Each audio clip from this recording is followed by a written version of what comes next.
Se você ainda não chegou nesse ponto, você vai chegar no ponto que você vai começar a ter saldos positivos na sua conta. E aí você vai se perguntar, o que eu faço com esse saldo? Né? Qual que é a alocação desse saldo para ele não ficar parado em conta?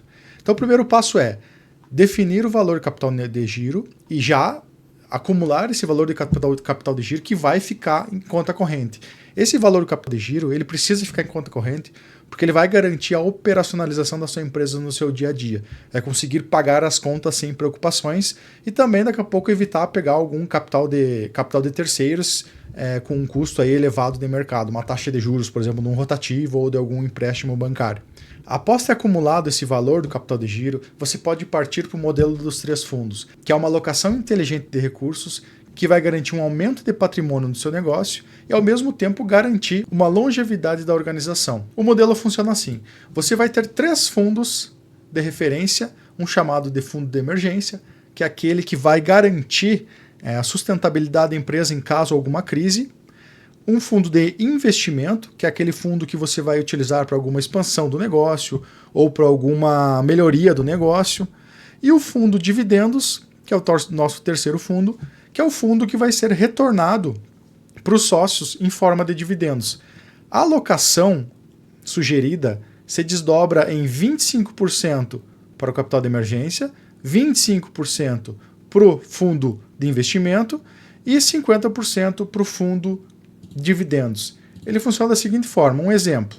Então, digamos que a empresa tem um saldo positivo gerado no mês, né, de fluxo de caixa de R$10.000. Então, lembrando, esses R$10.000 é acima do capital de giro que a empresa já tem em conta. Então, digamos que a empresa tenha lá uma necessidade de capital de giro de R$50.000, ela já tem esses R$50.000 em conta. Esses 10 mil é um fluxo positivo além desse valor. Então, ela gerou R$10.000 no seu fechamento.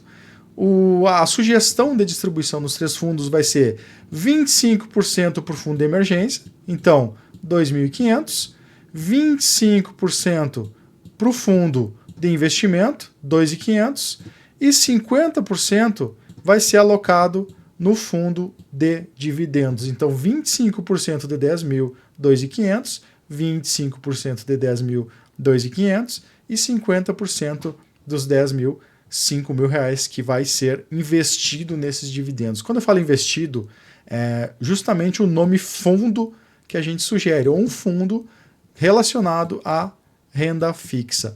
Aí você pode escolher algum da sua preferência, né? Pode ser algum que você tem algum no seu banco de relacionamento, pode ser em alguma corretora, mas sempre lembrando que tem que ser renda fixa, uma renda que ela não é alta comparado com o potencial de uma renda variável, mas é uma renda que ela tem um risco muito baixo.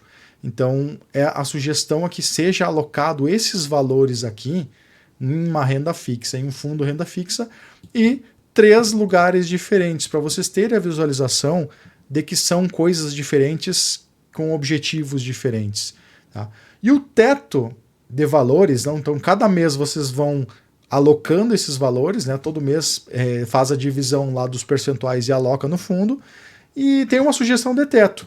Para o fundo de emergência, você sugere 6 vezes dos custos fixos da empresa. Digamos que a empresa tenha lá 10 mil de custos fixos mensais, lá somando água, luz, telefone, honorários. Então essa conta vocês já sabem fazer por causa dos conhecimentos do curso. Então 10 mil vezes 6 meses ou 6 vezes R$60.000. Então R$60.000 é o valor de objetivo desse fundo aqui. Então a cada mês vai se depositando um pouquinho. Quando chegar nos 60 mil, para de ser depositar. Qual que é o objetivo desse fundo? Relembrando, alguma emergência do negócio, né? Alguma crise ou alguma emergência realmente que a empresa precise de um caixa imediato, então vai ter esse recurso lá para casos de emergência. Fechou 60 mil, não precisa mais depositar os 25% e fica alocando apenas nos investimentos ou nos dividendos. E lembrando também que o fundo de emergência, além de ser investido em uma renda fixa, que ele seja investido em uma renda fixa de resgate imediato, porque as emergências elas não avisam a hora que chegam. Então, quando acontece alguma emergência, você tem que ter a disponibilidade e liquidez de sacar esse valor a hora que você precisa. O fundo de investimento não tem um cálculo exato de qual valor que se pode definir nesse fundo. Então isso vai muito do empresário, né? Que valores que normalmente ele costuma fazer melhorias todo ano, né? Todo ano sempre tem que trocar algum equipamento, sempre tem que fazer alguma pintura, fazer alguma coisa. Então definiu até algum projeto futuro, né? Eu tenho a ideia de fazer uma expansão, por exemplo, né, nos próximos anos. Então define esse X aqui, que vai ser o seu X lá de investimento, e quando chegar nesse valor, para-se de investir. Mas sempre, esse fundo aqui é sempre interessante alocar algum recurso, né? Então, digamos que você termine de preencher lá o emergência, mantenha os 25% e joga esses 25% para cá para manter, né, aumentar mais potencializar o fundo de dividendos. E o fundo de dividendos é o fundo que vai retornar para o sócio em forma de lucros, né? Então, por isso o fundo de dividendos. E a sugestão aqui é fazer os saques de forma trimestral. Então, isso também é uma definição dos próprios sócios ou do próprio sócio da empresa. Então, fazer uma retirada desses dividendos desse fundo trimestralmente, ou semestral, ou anual. Então, há práticas para todos os períodos, né? Vai da sociedade identificar qual que é o período mais interessante de se fazer essas retiradas. E também uma sugestão que quando há retiradas do fundo de dividendos, que essa retirada não seja de 100% do valor, né? Que fique ainda algum percentual investido lá nesse fundo de dividendos.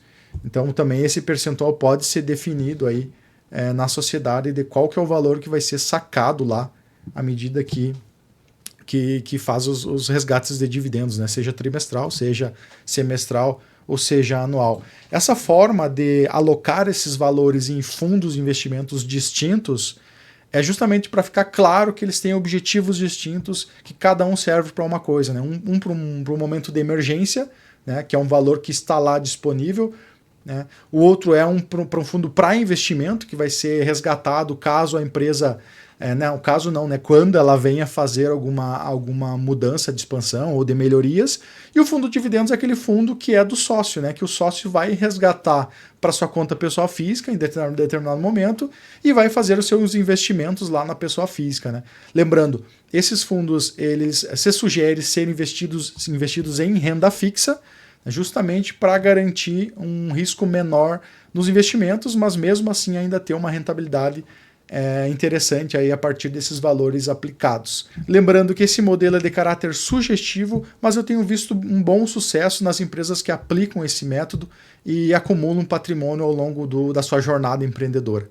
Espero que você também tenha sucesso nesse modelo e venha me relatar depois como que foi a sua experiência em dividir esses valores para cada objetivo. A aula ficamos por aqui. Qualquer dúvida estou à disposição. Até mais!